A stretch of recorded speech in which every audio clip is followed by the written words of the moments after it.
So my second talk today is on the management of complications of small incision lenticule extraction. I have no financial disclosure. So how does the SMILE procedure work? The femtosecond laser creates 4 sequential cuts in order to fashion an intrastromal lenticule. This is then subsequently separated from the surrounding stroma and is removed to offer a refractive correction.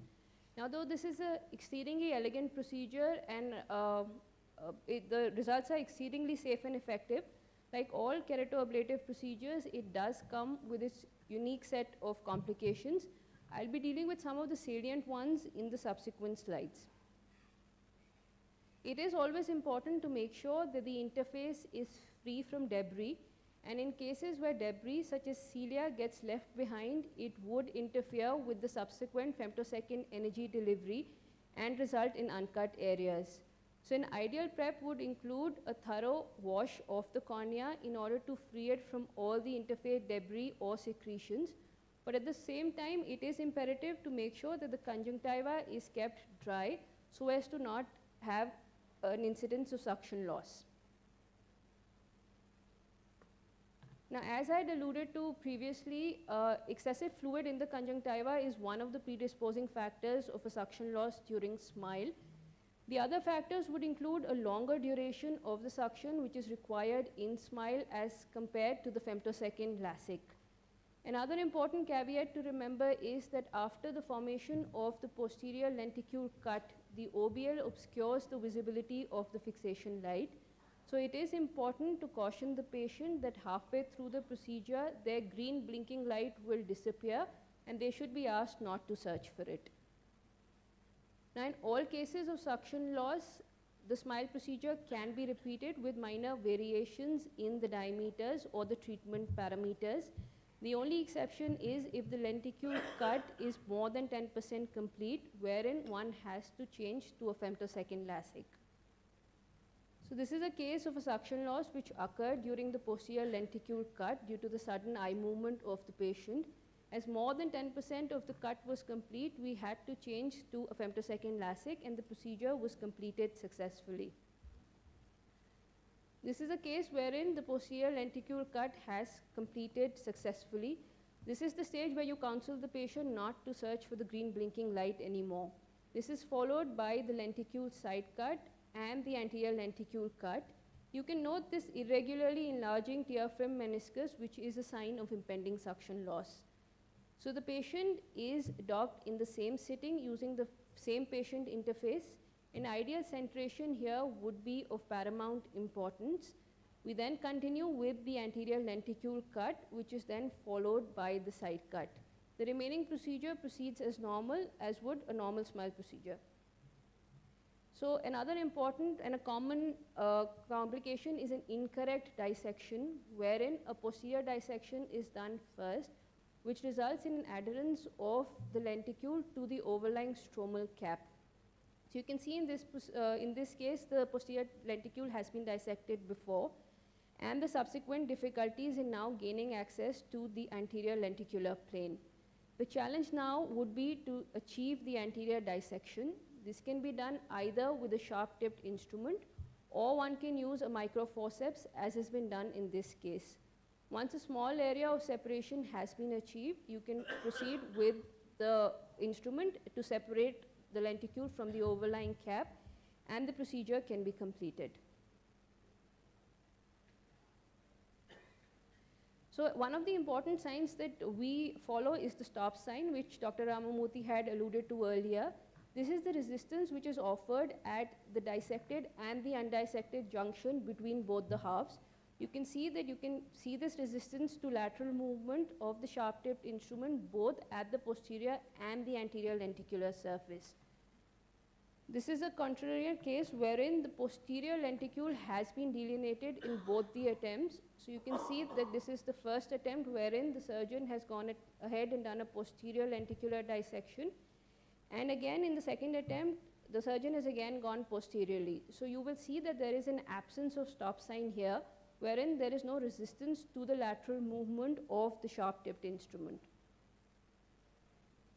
Lenticule fragmentation is another complication wherein in cases of difficult dissection, the lenticule may be piecemeal.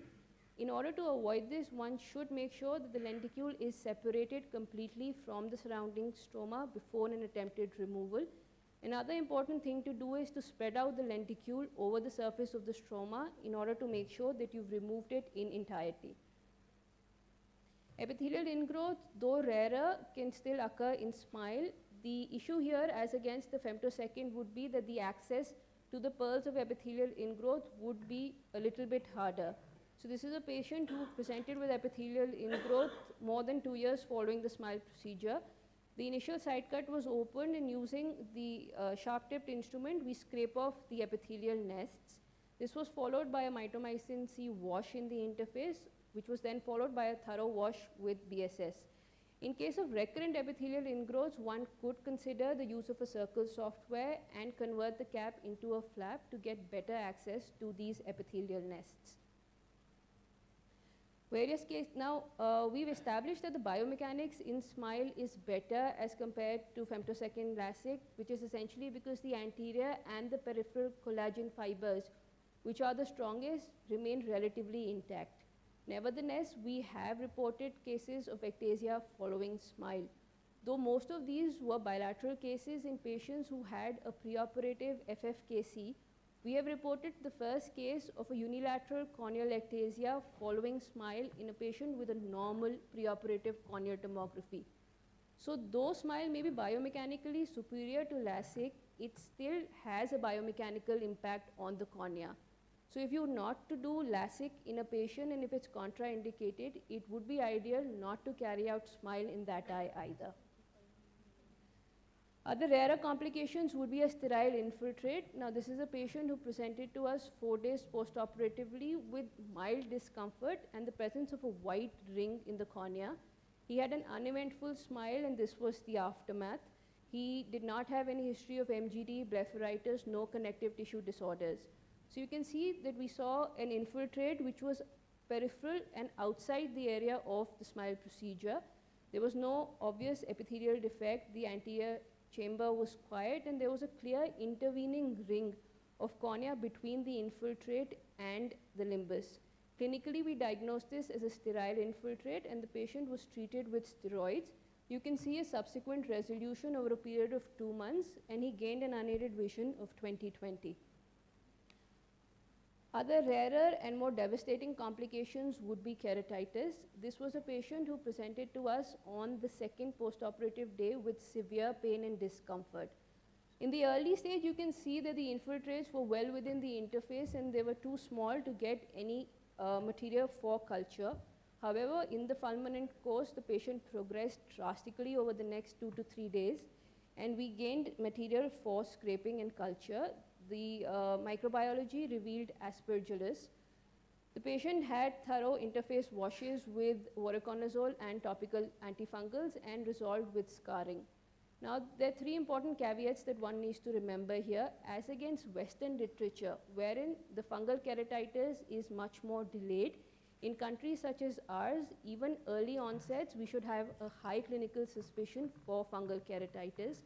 The second is that the interface actually provides you an ideal conduit to deliver the antifungals deeper because the topical penetration is limited. And the third is that the interface wash in the smile procedure could actually serve as a source to directly inoculate the microbiological specimen into the interface.